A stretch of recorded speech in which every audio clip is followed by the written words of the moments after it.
Arthur, as he's famously known by. Arthur, are you there? Yes, thank you so much. It's awesome to see you in good health and happy and fired up and plowing the field. You're going to make me cry. I've been getting very emotional lately. Pastor Arthur and I, do you mind me calling you Art? Sure, of course. No, no I worries. just want to be respectful because you're a pastor. No, it's fine. Art has been a pastor in Canada and been dealing with a lot of persecution. Can you, just for our viewers that don't know you yet, but they will, would you tell them your experience of being a pastor in Canada with the whole? I mean, we're going to have to call it the jab because we don't want to use that word on a video that's going to be on YouTube. So can you explain to our viewers what you've gone through?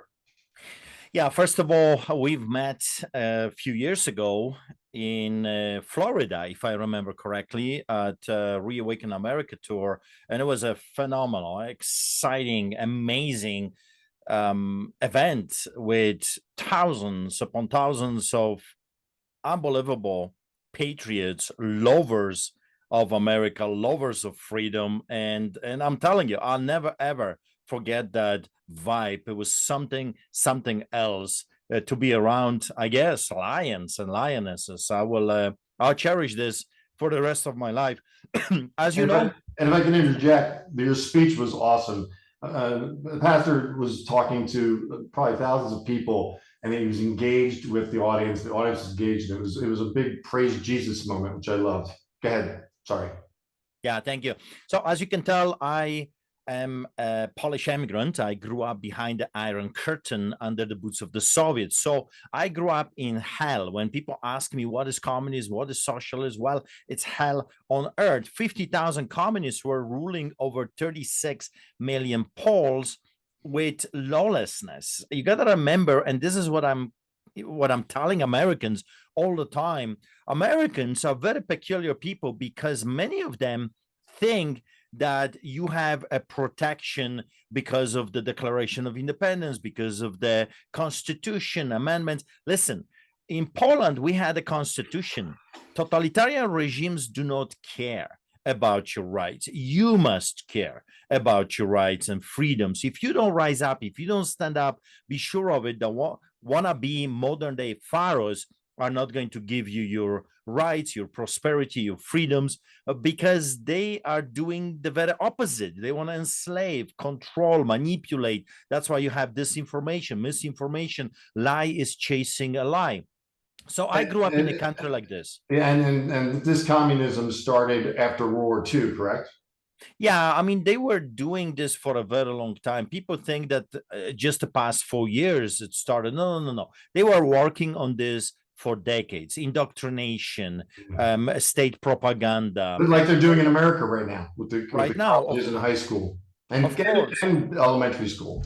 Of course. I mean, it takes time to indoctrinate the next generation. And what you have right now, brainwashed, indoctrinated, wounded people that don't even know what's right and wrong. And that was done to us intentionally. And listen to a Polish immigrant. I grew up in a system like this, sham, show trials, false arrests, putting people in psych wards, no trial. And if there was a trial, it was all a game. It was all a theater. And a delayed trial like they're doing to the J6ers right now.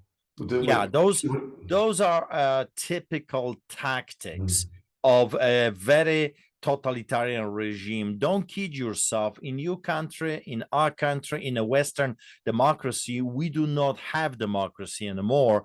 We have soft, at best, dictatorship. Are you talking about Canada or are you talking about the US when you say that? I'm talking about the entire West.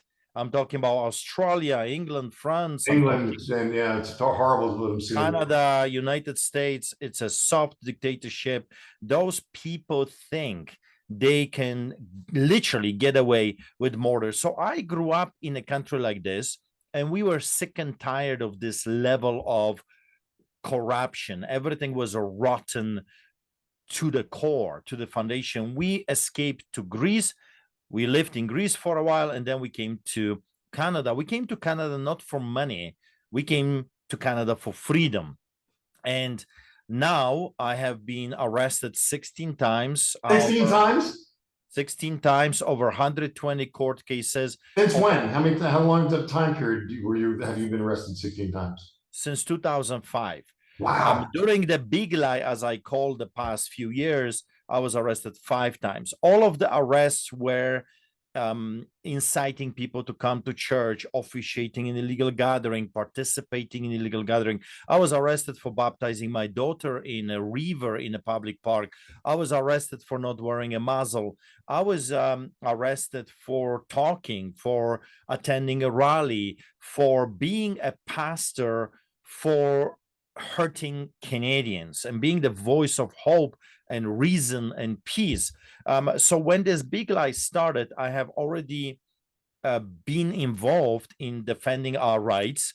I faced over 340 citations, and the big lie showed up. So in the beginning of 2020, the Canadian government declared that all soup kitchens, churches, and other, as according to them, unessential services must be shut down. So according to the government, soup kitchens, feeding people, saving lives, was unessential services. At the same time, liquor stores were open, Right, I remember that. clinics were open, That was in the US too. marijuana shops were open, and of course, immediately I said, no, this is not right. I send a letter to the mayor. I send a letter to the premier. Premier is like your governor. I send a letter to the ministers, and I told them, listen, people, you don't make any sense.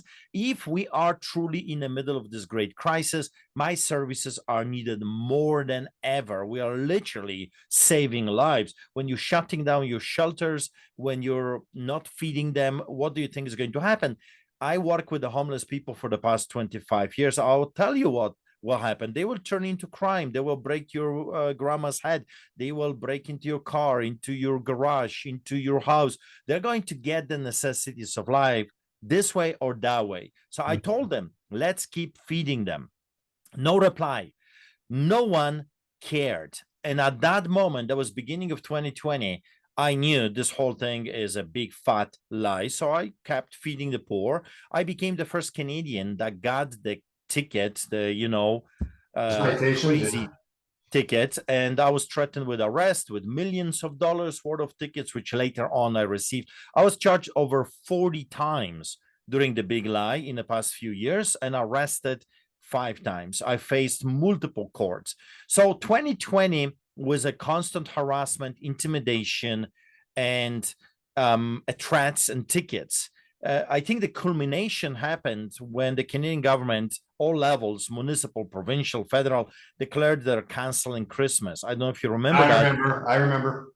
They said, oh, we're canceling Christmas. We just had a Halloween, and the government said, kids, great time. But now Christmas shows up, and here is what we were told. We're canceling Christmas, no dinners, no coffee with your brother, no presents, no gatherings, no coming together, like we're shutting it down completely. And I looked at this like, you people are crazy. Yeah. I went on television and I said to the people, listen, I'm canceling those devils. Obviously, they are crazy. You cannot cancel Christmas. You cannot cancel a God. I'm canceling them. And I invited people to the biggest Christmas celebration in the land, and thousands of people showed up. We had AAA steaks, we had hundreds of people homeless, and we had over 100 police officers, 52 or 54 police cars. You believe it or not, anti-terrorists came, chief of police, 20 cops on bicycle. It was a gong show. And according to them, we did an unthinkable. We did something that, according to them, jeopardized 1.5 million people living in Calgary. We did something that was criminal. We had carolers. I don't know if you remember, at that time, you were not allowed to sing in Canada. Singing was prohibited by law. I didn't know that. And we were singing Christmas carols. So police officers came bearing gifts. I ended up with 15 tickets, which took me 2 years to fight. Anyway, that's 2020. It's a very long story, so I'm going to speed up. 2021 and if I could interject, actually, everything that you said America was doing, I don't think they were restricting singing, but obviously you'd be closer than 6 feet apart. So I'm sure that restriction was kind of there, but weren't as obvious as it was in Canada. Yeah, Canada went full Nazi, full communist. Yep. I call it a hybrid, a hydra, if you will, the same body with multiple heads. You chop one head, two more show up, if you know the story. So anyway, 2021 shows up. I am a pastor of two churches. So the first one is a church on the streets. We feed thousands of people. It's called streetchurch.ca, streetchurch.ca. That's where we 3 times a week feed the poor. It's a church for the poor. We sing, we have. Could you repeat that address again slower so everybody gets it? Streetchurch.ca for Canada. Okay. Streetchurch.ca, and that's where people can support what we're They doing. can donate. They can donate there. Yes, we still feed thousands of people. Please do that for Pastor Artur. He's a warrior not only for freedom but for Christ. So please support his cause. Go ahead, Artur. Sorry, everyone. Thank you. So I pastor that church. We are taking care of the homeless people for the past 25 years, believe it or not. Time goes absolutely crazy fast. And I also pastor a regular church building, if you will, where we teach theology and history. And 3 times a week, we meet in a building. And that's where the government decided to shut us down. First, they blocked the driveway, hoping that the parishioners will be scared. We had police, we had health inspectors, we had bylaw services, peace officers. It was crazy. Then they decided to use telescopic cameras to take pictures of our women and children. Wow, that is so Nazi. That is so Nazi. Right? And people at that time criticized me why I call those officers Nazis. Well, obviously you don't know history. History. Thank you. I'm a big study of World War II. Yeah. Gestapo, that I referred to them, were not only wearing black, which Calgary police wears black now, but also what Gestapo means is a political police. So police that is not keeping peace, is not looking to catch criminals. It's a political police working for the politicians or totalitarian regime, making sure that no one opposes or criticizes politicians, the ruling party. That's exactly what we had in Canada. We still have that actually to this day. Those people in uniform, which I used to have a great respect for, don't work for the people that pay them. They work for government and government entities. And that's my concern about this whole disease X thing. Now we've proven that it's only a concept of a future disease, but it's becoming really popular right now, disease X, and people are already dealing with misinformation because other people are saying it's here and 20 million are going to die, but it's not here yet, but they're talking about it. And we are right up on what's 11 months of American election, but that's a concern. Yeah, everything is conditioning. You got to remember propaganda, state propaganda, conditioning people, preparing them, putting a seed. Everything is about the seed. You can put a good seed of courage, boldness, hope, faith, love, mercy, grace, but you can also put a seed of fear, terror, hate, manipulation. That's why people were fawning authorities on their neighbors. Families were broken because they received a seed into their soul, into their mind, into their body of terror. And what pastor's referring to is World War II now repeating itself now. That's what happened from the 30s and early 40s. 75 years ago. It's happening again now. History is repeating itself. Go ahead, Artur. It always does. If you know anything about history, what happened yesterday is going to happen tomorrow. It's copy paste. You got to remember, we are dealing with the same entity. Satan is not a creator. He doesn't know how to create things. He copy paste. He is a copycat. He does the same thing for thousands of years because it works, because people refuse to learn. And if you do not learn from history, from the past, you're going to repeat the same mistakes. And that's what we're witnessing in front of our very eyes, people repeating the same mistakes, and others, the villains, are just flipping the pages of a book, how to become a tyrant, and are implementing the strategies that work 100 years ago for Mao Zedong or Adolf Hitler or Stalin or some other psychopath. And they've killed a lot. Their actions have killed a lot of people. Yeah, but that's the intention. You have to know that those minions of Satan hate you. They hate human beings. They hate life. Their boss is, an entity of death. He wants to wipe out as many people as possible. That's why the depopulation. That's why the use of different methods to murder people. That's where you have euthanasia. That's why you have this huge abortion everywhere being founded by people left and right, because he wants his sacrifice. He wants the blood. He wants to murder as many people as possible. But going back to the story, April 2021 shows up, and I already trespassed the police. I told them they're not welcome to come in that capacity, but they entered the church building anyway, breaking the Criminal Code of Canada, section 176, 1, 2, and 3, and they entered trying to disrupt our church service. So I told them to get out, and that video, "Get Out Nazis," went around the world. I mean, I was Right, and I'll post that after this interview. I'll find that, and I'll look for the next video, and you'll be able to see what Pastor Arthur's discussing. Go ahead.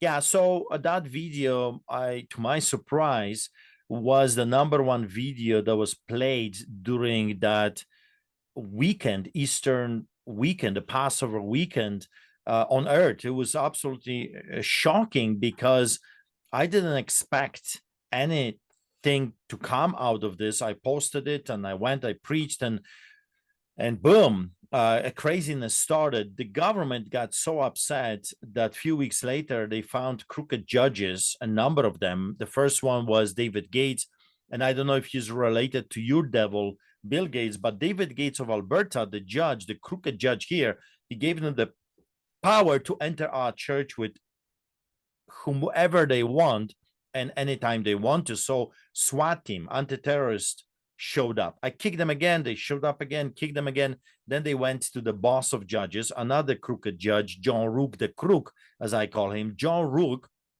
gave them the power to arrest anyone that would dare to oppose their totalitarian insanity. And anti-terrorists showed up at our church. I was already preaching at the pulpit, packed church. They waited. They realized this is going to go bloody. They waited for the people to go home, and me and my brother David, we got arrested in the middle of the highway. It was crazy. We were carried to the police vans, tortured, abused, taken to prison, 3 days, 2 nights on concrete, face another crooked judge, Adam Germain. And that's where I decided to come to USA to tell you, to warn you what's coming your way, because some people thought that your constitution, your amendments, your Declaration of Independence is going to protect you.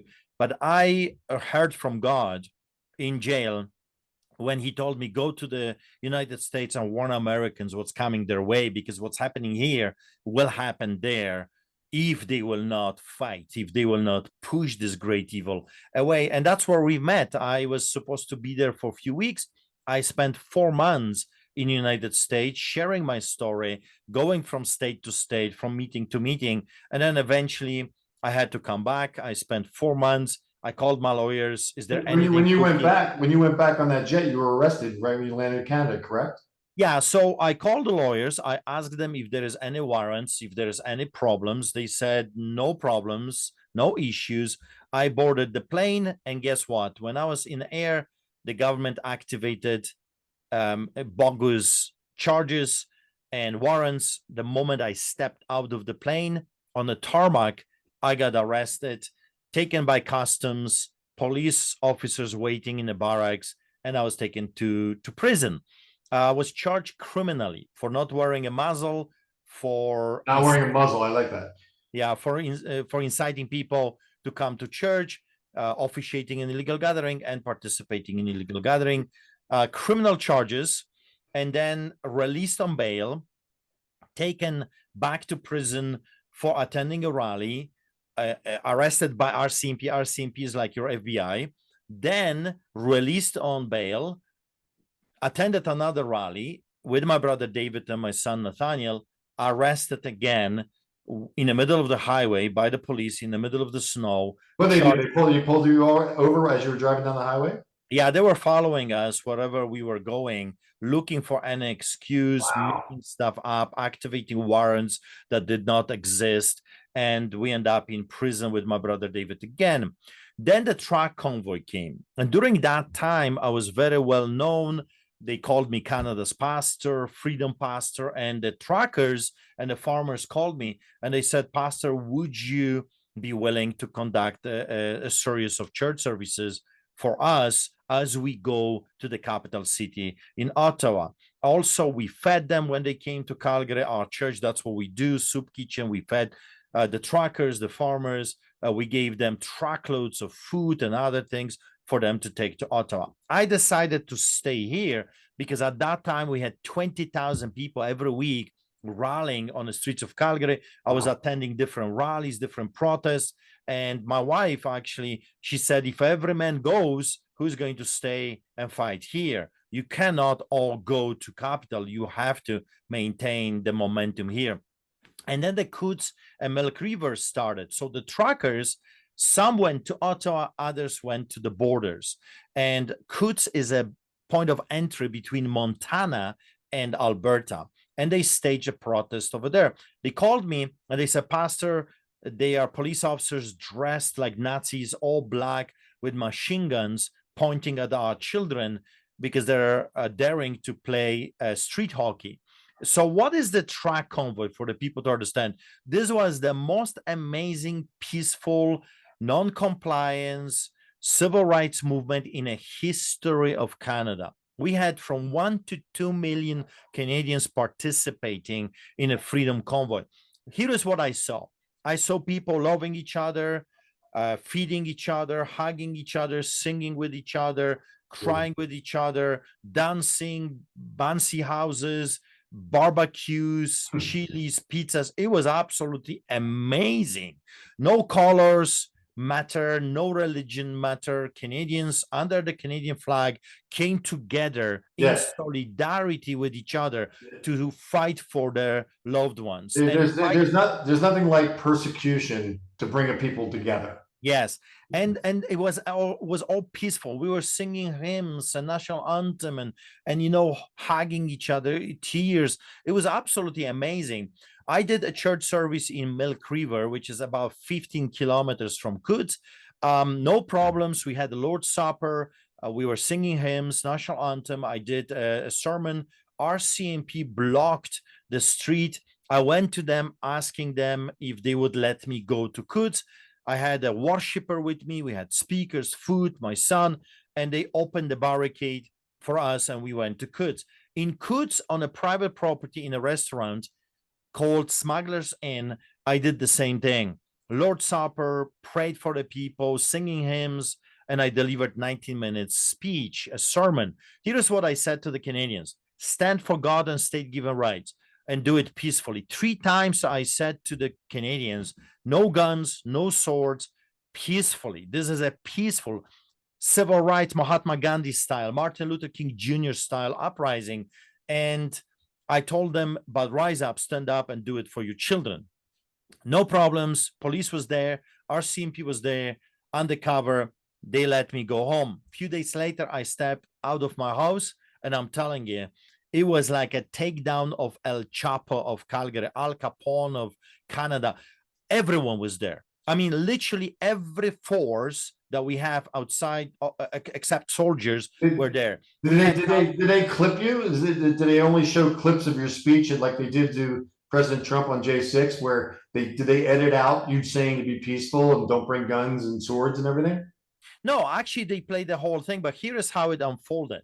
They said, I was arrested by Calgary police undercover. We learned that they were monitoring me 24 hours, 7 days a week. I was monitored by undercover police.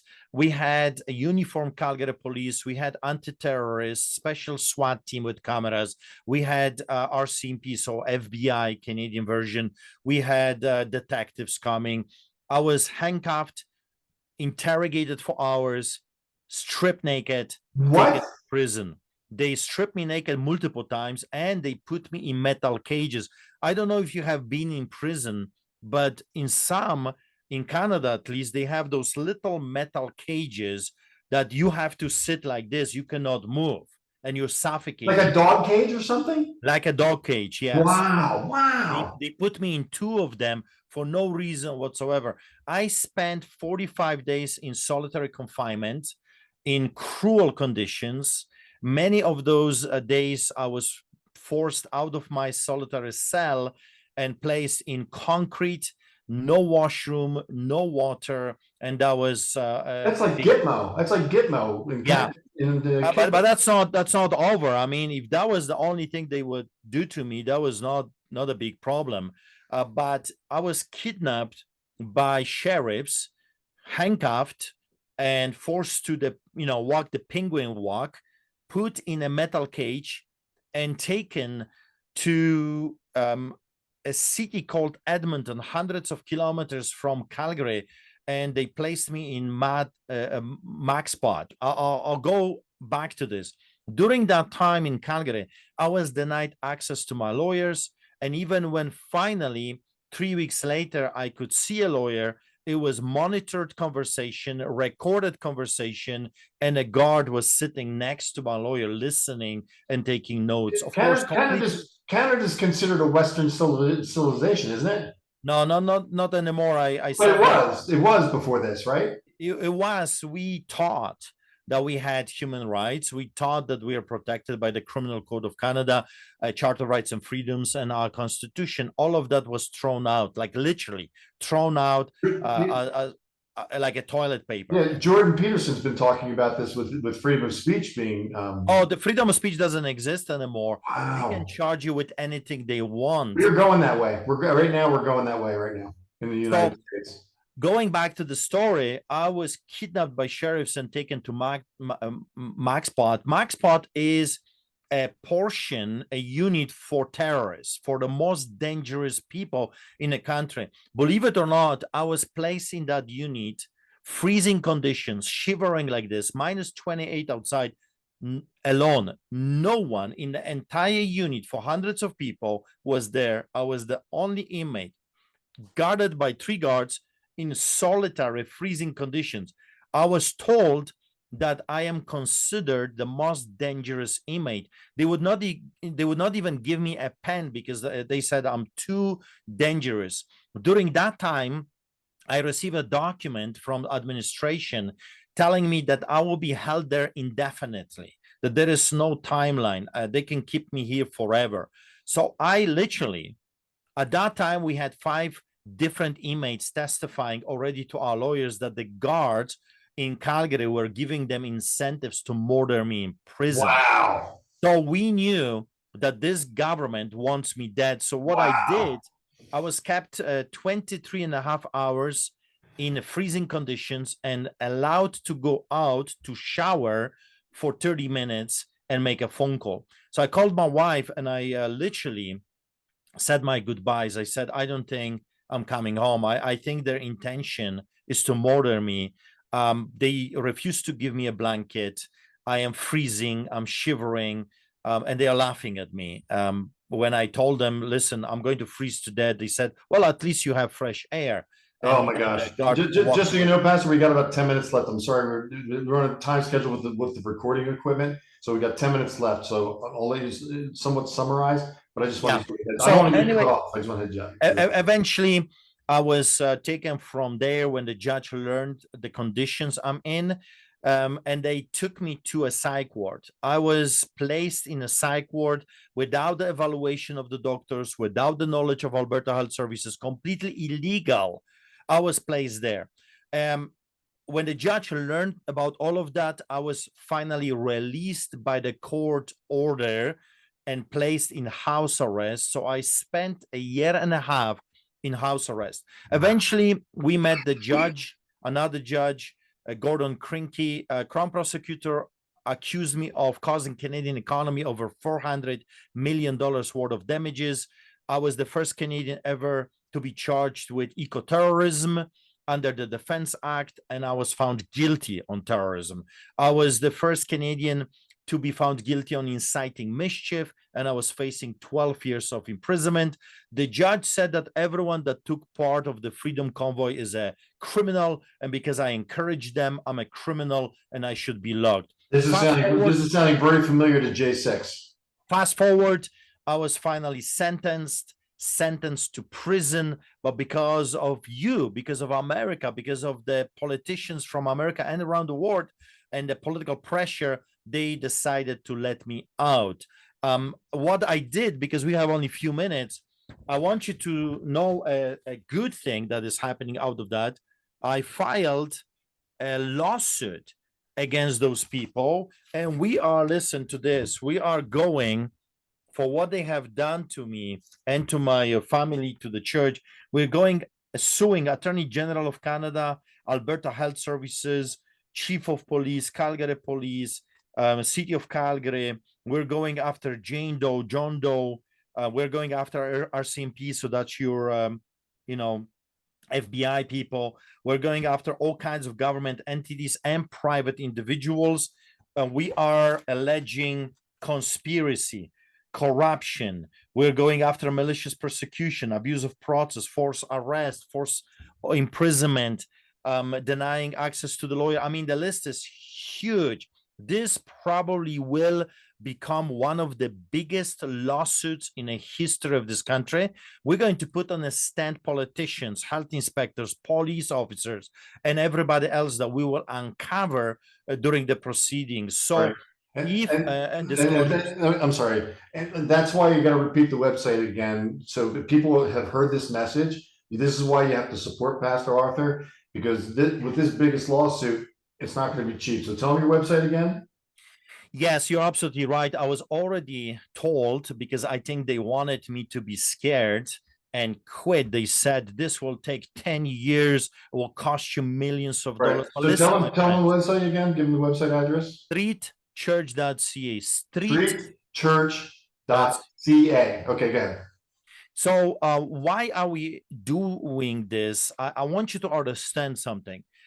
God spoke to me a few months ago and said, enough of the victim mentality, enough of poor me, look what they did to me. Now it's time on offense. Now it's time to expose them and go after them, sue them, talk about them, name them, shame them. The neighbors, your neighbors deserve to know what kind of monsters are living next door. We must rise up and go after them. And of course, I'm not talking about guns and swords. I'm talking about lawful means. Sue them not as corporations only, sue them personally. This is a call to action, people. This is a call to action from Pastor Artur. This is because this is a Red Sea. You see, God is going to give us everything. This is a moment where David received a smooth stone, a stick, and a slingshot. But after he did by faith what was required of him, he finished the job using the enemy's own devices. He used the Goliath's own sword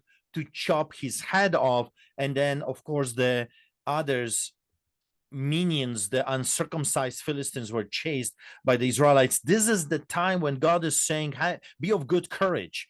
Go after the minions of the devil. Go after the villains. Expose them and fight them. Not with swords and guns, but with lawfare. They unleashed a lawfare on us. Let's unleash a lawfare on them. Let them bleed. Let them see how it tastes when you have to spend hundreds of thousands of dollars in legal fees defending yourself. That's how we're going to win.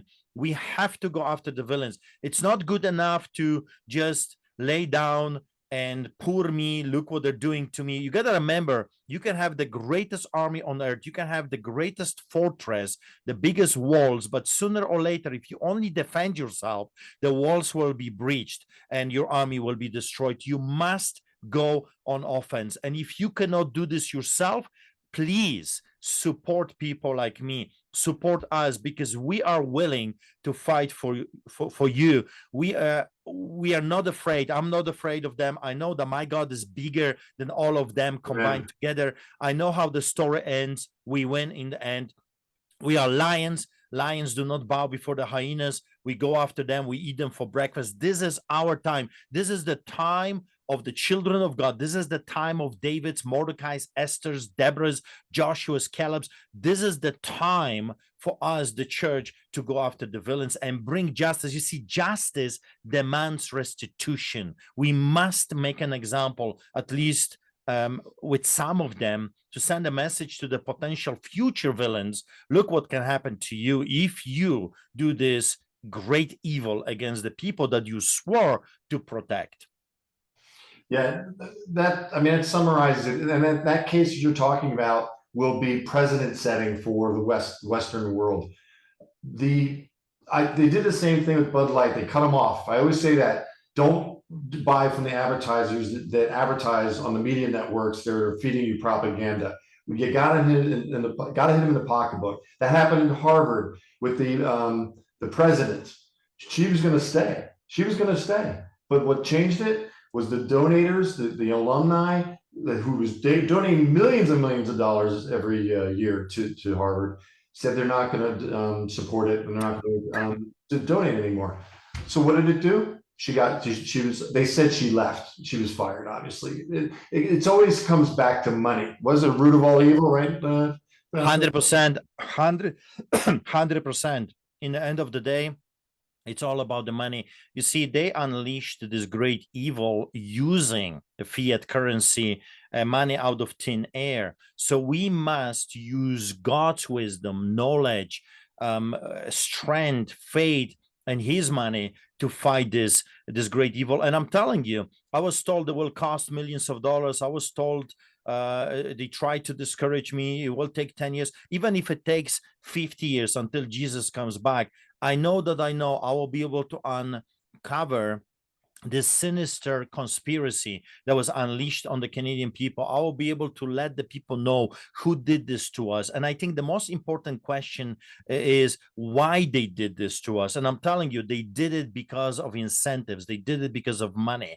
And it's time for them to pay. It's time for the good people in the Western democracies rise up and start chasing the villains. It's time to bring justice back, and law and order and truth and faith back into our beloved nations. And we can do this. I mean, if a little guy like Artur Pawlowski with a broken English can do it, you know what that means? That means anyone can do it. Broken English. You don't have broken English, but I appreciate your modesty. We might get cut off on this, so if it suddenly stops, don't worry. It wasn't like suppression. It just meant that our limit has been reached. I do want to thank you. I'm going to put you back on, and we'll go to the end of this. But I just wanted to thank you for not only your mission and your message, but for your courage. And I got a great deal of respect for you, Pastor Artur, and I always have. And you're a good man, a leader in this fight.